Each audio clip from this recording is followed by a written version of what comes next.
Bu faydaya bir diqqət eləyin. Yəni, bununla hətta belə də bu oruz ibadətinin nə dərəcədə əzəmətli olduğunu dərk eləmək olar Allahın izni ilə.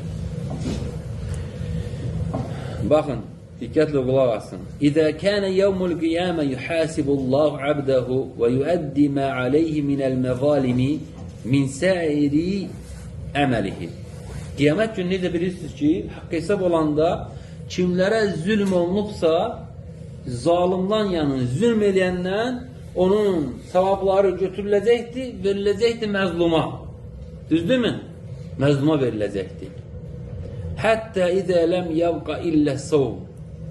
Bütün elə bilir ki, onun savabları qutardı. Yalnız oruz qaldı. Bütün savabları verildi artıq məzluma. Yalnız oruz qaldı. Diqqətlə baxın, qardaşlar, görün nə baş verir burada. Oruz qalanda nə olur? Allah subhanahu wa ta'ala onun o başqa zülm elədiklərini götürür öz öhdəsinə. Oruzu vermir. Oruzun savabını vermir. Zülm olunan insan oruzun savabı getmir. Oruz qaldı. Hətta o birisi nəsə qalmışdı, zülm eləyən insan, yəni o zalimin onu neyinir? Onun öz öhdəsinə götürür, özünə götürür o günahları.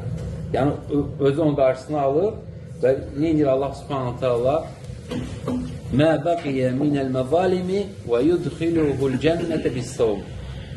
Yədhəmməlullahu anhu. Allah subhanahu ta'ala deyib, yəni onu artıq qarşısına alır. Yəni vermir, qoymur onu verməyə. Və onu neyinir? Allah subhanahu ta'ala onu o oruzla cənnətə daxil edir. Hətta oruzdan başqa bir savabı qalması belə. Böyük faydadır. Amma ki, necə oruz olmalıdır? Yəni, budur mühüm məsələ. Elə belə az qalmağın yox.